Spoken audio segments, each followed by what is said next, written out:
Hola, hoy vamos a meternos de lleno a analizar el poder de los reyes. Solemos imaginarlos como figuras todopoderosas, pero ¿era realmente así? ¿O su autoridad era más bien un complejo rompecabezas? Vamos a viajar juntos por la Europa de la Edad Moderna para descubrir cómo funcionaba de verdad el poder de los monarcas. Y claro, para empezar, tenemos que hablar de la frase que parece resumirlo todo. El Estado soy yo. Se le atribuye a Luis XIV, el famoso Rey Sol, y es, desde luego, la declaración de intenciones más clara del poder absoluto. Un rey, un Estado. Simple, directo. O quizás no tanto. Pues aquí es donde la historia se pone interesante. Esa afirmación tan rotunda es en realidad solo la punta del iceberg.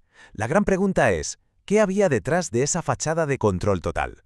Vamos a descubrir que en la práctica, la teoría del absolutismo y la realidad del día a día eran dos mundos completamente distintos. Para entender esos límites, lo primero es cambiar el chip y ver cómo era el mapa del poder en aquella época. Y ojo, no se parecía nada a los países unificados que conocemos hoy.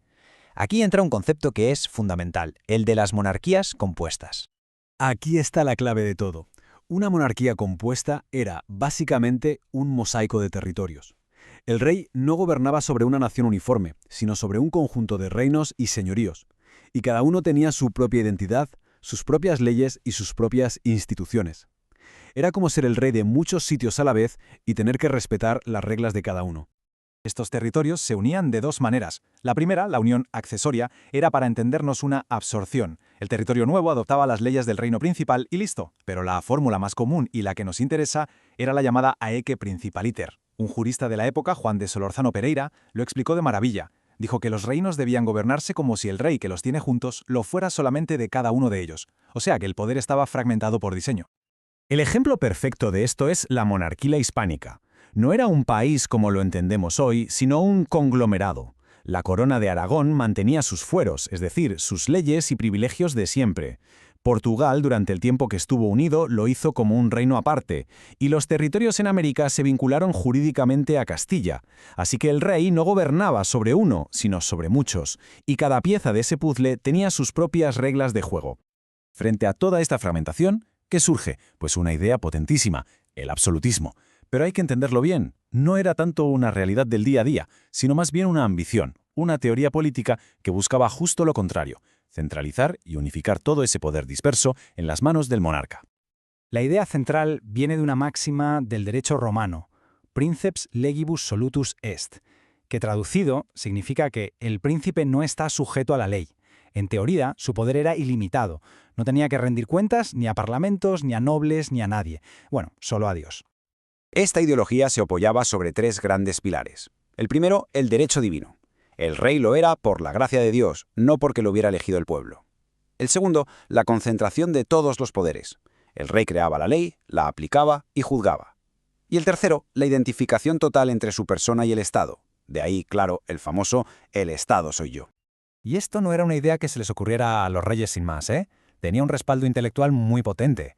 Filósofos como Bodin, Hobbes o Bossuet defendían a capa y espada que un poder único y fuerte era la única barrera contra el caos. Bossuet, de hecho, iba un paso más allá. Para él, el trono de un rey era literalmente un reflejo del trono de Dios en la tierra. Casi nada. Pero volvamos a la realidad, porque la teoría es una cosa y la práctica otra muy distinta. Y aquí está lo interesante. Hasta el mismísimo Rey Sol tenía que negociar constantemente. El poder de la nobleza, los privilegios de la Iglesia, las leyes de cada territorio, eran barreras muy reales que ni el monarca más absoluto podía ignorar así como así. Y entonces llegamos al siglo XVIII y ¡zas! Todo cambia de nuevo. Entra en escena la Ilustración, con sus ideas sobre la razón y el progreso. Y uno podría pensar, bueno, esto se acabó para los reyes. Pues no. Hicieron algo increíblemente astuto. Adoptaron estas ideas para reforzar aún más su poder. Este lema resume a la perfección la nueva filosofía, el despotismo ilustrado. Los monarcas ahora se presentaban como benefactores de sus súbditos. Gobernaban de forma racional, buscando el bien común, pero eso sí, sin preguntarles su opinión, claro. Así que el punto crucial es este. No es que renunciaran al absolutismo, que va, fue su evolución, una especie de rebranding o modernización. El objetivo final seguía siendo el mismo de siempre, fortalecer el control del Estado. Lo que cambiaba eran las herramientas. Ahora se usaba la razón y la eficiencia. ¿Y cómo lo hacían? Pues con un programa de reformas de arriba abajo. Querían racionalizarlo todo, unificar leyes, modernizar la economía, promover una educación que fuera útil para el Estado y, por encima de todo, centralizar el poder. ¿Cómo? Pues atacando directamente los viejos privilegios que tanto habían frenado a sus antepasados. Y este gráfico lo deja clarísimo. El objetivo final de todas estas reformas ilustradas era muy pragmático: conseguir más ingresos para la corona, crear una burocracia más leal y eficiente y tener un ejército más poderoso. En resumen, fortalecer al Estado. Y en una monarquía absoluta, un Estado más fuerte significa un monarca más fuerte. Punto.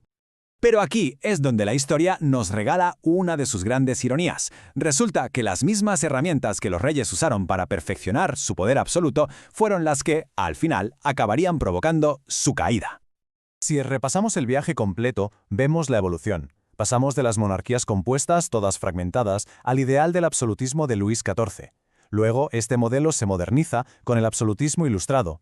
Pero el último paso era casi inevitable. Las mismas ideas que usaron los reyes se convierten en la gasolina de las revoluciones que estaban a punto de estallar. Esta fue la gran paradoja. Al crear una administración más culta y una economía más dinámica, los monarcas, sin darse cuenta, le dieron poder a una clase social en auge, la burguesía. Y esta clase, que había leído a los mismos filósofos que inspiraban las reformas, empezó a hacerse una pregunta muy lógica pero también muy peligrosa. Un momento, si el gobierno debe ser racional y buscar el bien de todos, ¿por qué no podemos participar nosotros? Y con esa pregunta en el aire, llegamos al final, con la gran paradoja que definió toda una era. El poder real, como hemos visto, nunca fue un simple «el Estado soy yo». Fue una negociación constante, una evolución de ideas y una lucha en la que la razón, el arma que los reyes afilaron para ser más fuertes, demostró tener un doble filo letal. Muchísimas gracias por vuestra atención.